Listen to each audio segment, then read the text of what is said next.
Darius, first couple of spring practices are in the book. I don't know, pads will come on, but how you feeling out there? I feel great, man. It's great just to have a year under your belt, know the playbook, understand the playbook. I'm not memorizing the playbook anymore. I actually understand what's going on, and having a year with guys like Ike and Marcus and Jamil, man, it's a great feeling right now. From a reaction standpoint, do you feel you're moving a little bit quicker, or just kind of playing off instincts? No question. Just being out there, having a year under my belt, like I said, I feel like I understand a lot more things. It allows you to play around with some things, do things with certain guys like Ike. He's a veteran here, and I watch film with him every day. Because I remember when Scott and Ike used to play together, they were like this, man. They were close. They were close. They had a great relationship out on that field. Like they would run things and not even talk. You know what I mean? They understood each other. They were neck and neck. So that's a relationship I'm trying to develop.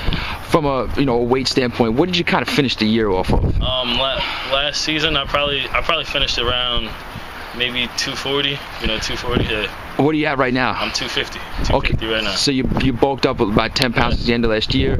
I mean, how tough was it to kind of add that weight, or how'd you go about adding that weight? And what do you kind of want to be at, you think, for next year? It's tough. I'm not gonna lie, it's tough.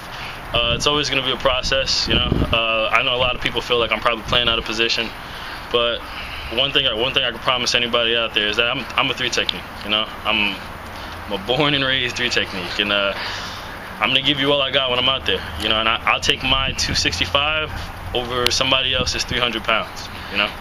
Is that realistic? That you can get to 265 come training camp? I think so. I think anything's possible. I'm gonna keep doing whatever I gotta do, man. This football team, man, this family out here, this the most important thing to me. And if I want to be a big part of this team and do the things I want to accomplish, then I gotta help any way I can. When you look back and you watch film of yourself, you said, what did you say? All right, I did this pretty well. I was able to kind of get this done. And then what kind of was some things you felt, all right, I want to improve on this going into next year? One big thing I've always wanted to improve on is my pass rush. At a college level, it's different. High school I had better technique than a lot of better technique than a lot of kids, and I was bigger. I was faster than a lot of kids. But here it's different. College O-linemen, their skill set's better, and there's talented players out here. So it's different. Coach Panagos, I work with him every day on it. Slowly but surely it's coming along. It's a process, like I said.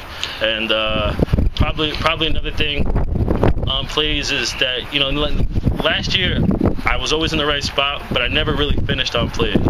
This year I plan on making a lot of plays and finishing. When you think about yourself as a pass rusher, is there anybody you kind of try to watch or anything like that? Did you watch your dad at all looking back, or do you watch some guys now? Or? I watch. It's gonna sound funny, but my favorite pass rushers are mainly defensive end type of players. Okay. I try to steal a little bit of their game. Like my favorite all-time reason I wore 94 was DeMarcus Ware. I thought he was one of the greatest pass rushers just because he had both speed and power. And one of my upcoming, favorite players in the NFL right now is Tom Bahali. I think he does a great job. Bergen County guy. Yeah. I think he's really relentless. I don't think he's as strong as DeMarcus Ware. I think he's quick, and I just think he's a relentless pass rusher. Well, Saturday you kind of get to put that a little bit to the test. The pads come on. Sure. How much excitement is that for a lineman? Do you go to bed Friday feeling like a little bit? I mean, that's huge because right now we're running around here in helmets, and you got guys like Antoine Lowry, Caleb Johnson. Huge. Twan's probably about 3 plus. And I got to go against him at some point.